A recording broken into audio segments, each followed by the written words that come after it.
Hello students, आज मैं फिर से आपके सामने एक नया वीडियो लेकर आया हूँ जिसमें आपको अलग अलग टर्म्स के बारे में डिस्कस करूँगा। ठीक है, यानी डायमेंशन चैप्टर से रिलेटेड मैं आज सारे टर्म्स को डिस्कस करने वाला हूँ। ठीक है, लास्ट क्लास में मैंने आपसे कन्वर्जन ऑफ यूनिट्स के बारे में बताया था, यानी मात्रकों को कैसे बदलना है उसके बारे में बताया था। ठीक है, उसमें मैंने कुछ टर्म्स को डिस्कस किया था, जैसे मात्रकों की 3 पद्धतियाँ होती हैं, एमकेएस सिस्टम, सीजीएस सिस्टम और एफपीएस सिस्टम, यानी metre kilogram second CGS system यानी centimetre gram second, FPS system foot pound और सेकेंड। ठीक है, आज मैं आपको उसके आगे के टर्म्स यानी डायमेंशन विमा टॉपिक के बारे में डिस्कस करूंगा और बहुत ही अच्छा वीडियो होने वाला है स्टूडेंट्स, तो इसलिए वीडियो को पूरा देखें और स्किप करने की कोशिश बिल्कुल भी ना करें। ठीक है, तो आइए बढ़ते हैं वीडियो की तरफ। ठीक है, तो नेक्स्ट पेज पे ये हमारे सामने है विमाएं। ठीक है, तो विमा यानी डायमेंशन होती क्या है और हम इसका यूज़ क्या करते हैं, किस लिए करते हैं।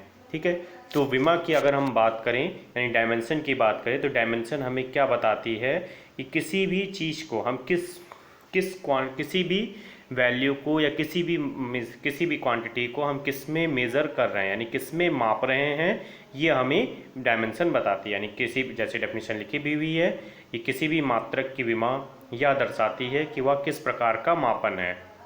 ठीक है, यानी the measurement of any physical unit is called dimension. ठीक है, जैसे हम कहें कि अगर हम किसी वस्तु को खरीदते हैं तो हम जैसे अगर मान लीजिए हम कुछ कपड़ा ही खरीदते हैं तो हम मीटर में भी खरीदते हैं। ठीक है, सेंटीमीटर में भी खरीदते हैं। ठीक है, या दूरी की बात करें तो दूरी मीटर में भी होती है, सेंटीमीटर में भी होती है और किलोमीटर में भी होती है। ठीक है, लेकिन अगर सभी की डायमेंशन की अगर हम बात करें तो सभी का केवल और केवल एक ही और सभी जो यूनिट है वो किसकी है, केवल डिस्टेंस की हैं यानी दूरी की हैं। इस वजह से इनकी जो विमा होगी यानी डायमेंशन होगी वो भी क्या होगी, सेम होगी।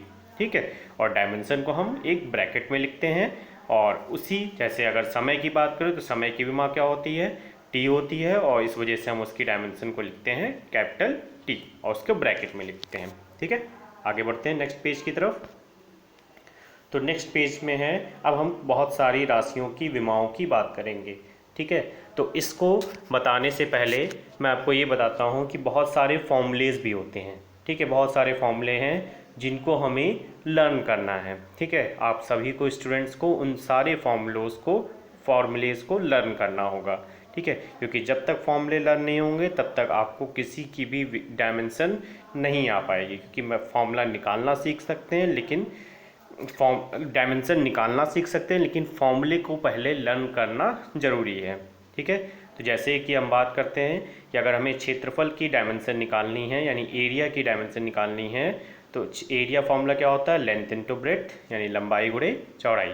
अब लंबाई को भी अब किस में मेजर करते हैं, मीटर में, यानी वो भी एक तरह से डिस्टेंस है तो उसकी डायमेंशन एल, और चौड़ाई भी एक तरह से डिस्टेंस की डायमेंशन है, डिस्टेंस है तो उसको भी हम एल से लिखते हैं।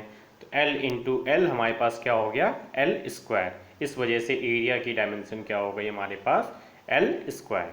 ठीक है, तो ये इसी तरह से नेक्स्ट पेज पे अब आगे देखते हैं।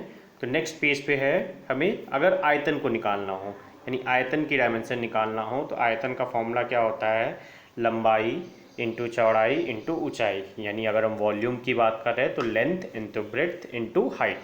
ठीक है, अब लेंथ ब्रेड्थ और हाइट तीनों ही जो चीज़ें हैं वो एक तरह से डिस्टेंस ही है, डिस्टेंस में ही आते हैं।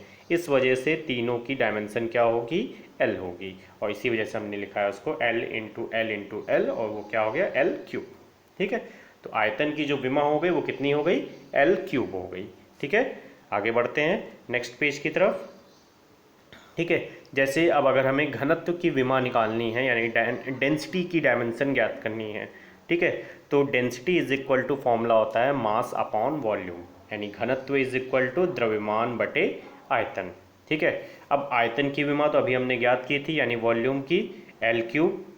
ठीक है, और द्रव्यमान की विमा होती है एम। ठीक है, मास एम।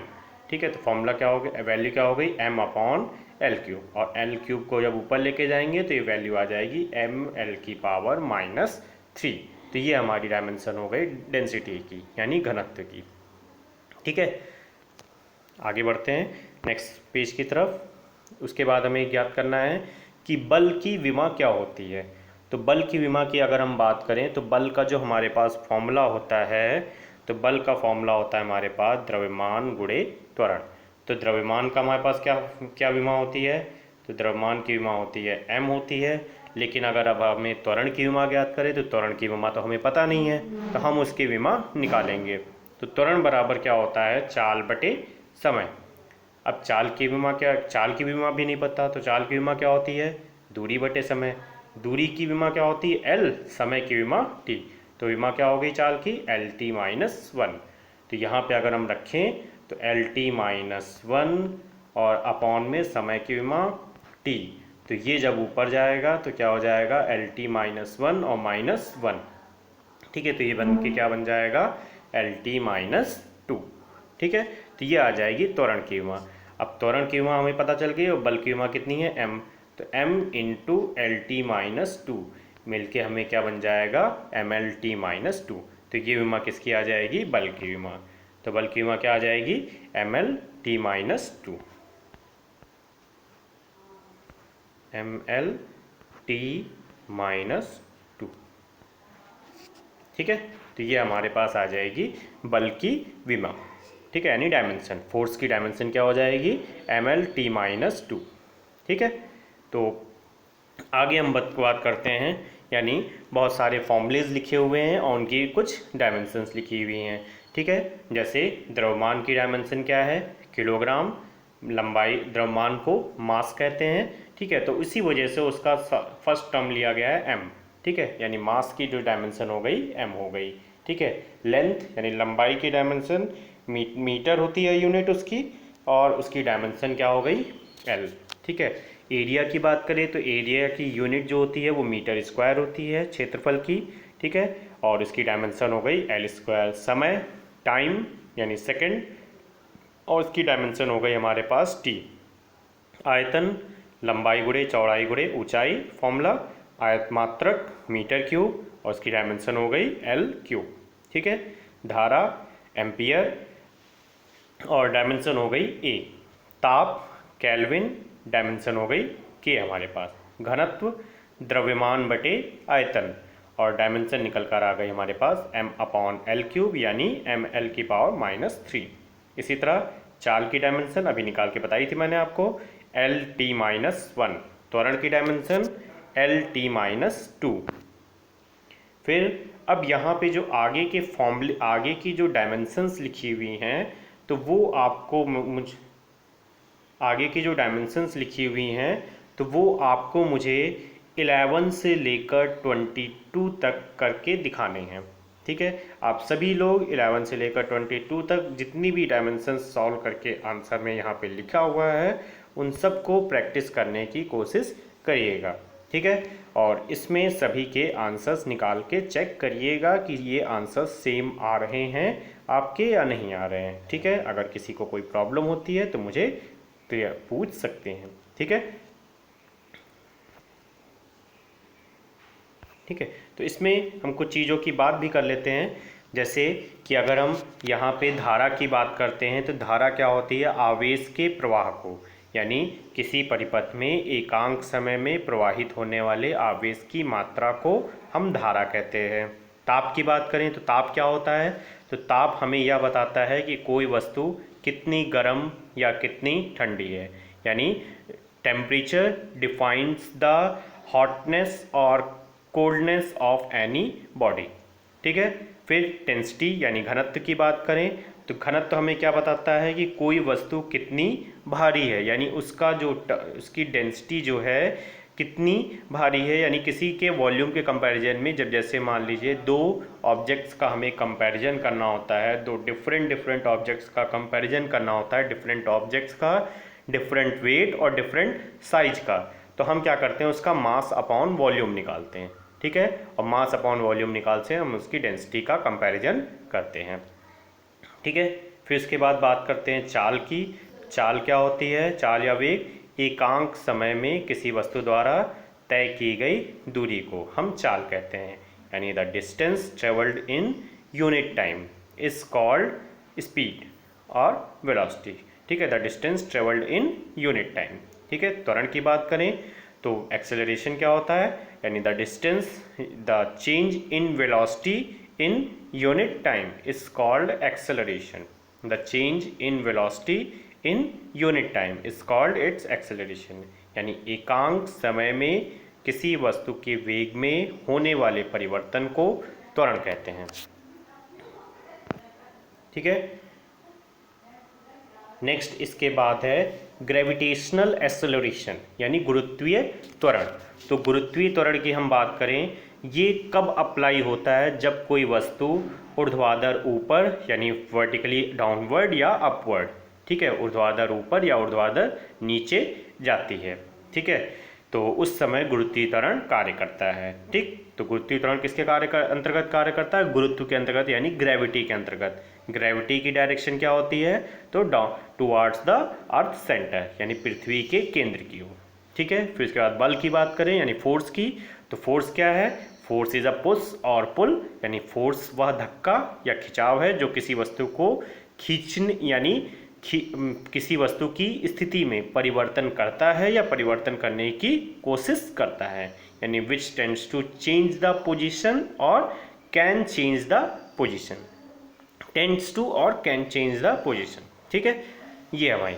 फिर इसके बाद आवेग की बात करें, इम्पल्स, यानी जब कोई फोर्स यानी कोई भी फोर्स सडन टाइम इंटरवल के लिए, यानी एक छोटे से टाइम इंटरवल के लिए हम पर अप्लाई होता है, तो उस टाइम पे इम्पल्स वर्क करता है, यानी आवेग वर्क करता है।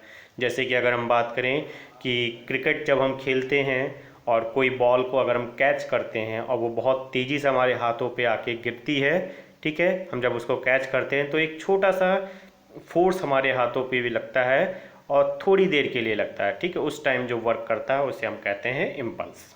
ठीक है, फिर इसके बाद बात करते हैं दाब यानी प्रेशर। तो दाब किसे हम कहते हैं, बल बटे क्षेत्रफल को, यानी जब हम किसी वस्तु पर दाब लगाते हैं तो उसे हम क्या कहते हैं कि उसके एरिया से हम उससे डिनोट करते हैं, मतलब इसे एरिया को हम बहुत ज़्यादा मेजर करते हैं। जैसे अगर हमें मान लीजिए कि दीवार में कील को ठोकना है, ठीक है, तो हम क्या करते हैं, वहाँ पे देखते हैं कि कील की जो नोक होनी चाहिए वो पतली होनी चाहिए। क्यों, ताकि उसका एरिया कम से कम हो, कम से कम एरिया होने पर उसका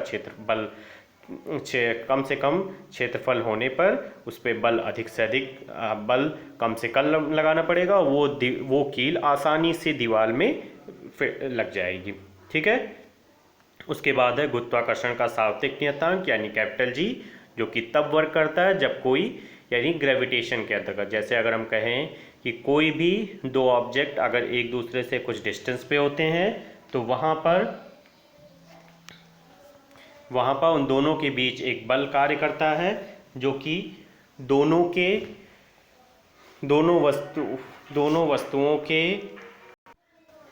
वस्तुओं के द्रव्यमानों के गुणनफल के अनुक्रमानुपाती और बीच की दूरी के वर्ग के व्युत्क्रमानुपाती होता है। तब वहाँ पे एक कांस्टेंट आता है जिसे हम गुरुत्वाकर्षण का सार्वत्रिक नियतांक कहते हैं। ठीक है, आगे के टर्म्स को मैं नेक्स्ट वीडियो में डिस्कस करूँगा। ठीक है, तो धन्यवाद बहुत बहुत। सभी लोग घर पे रहिए और सुरक्षित रहिए। ठीक है, थैंक यू क्लास।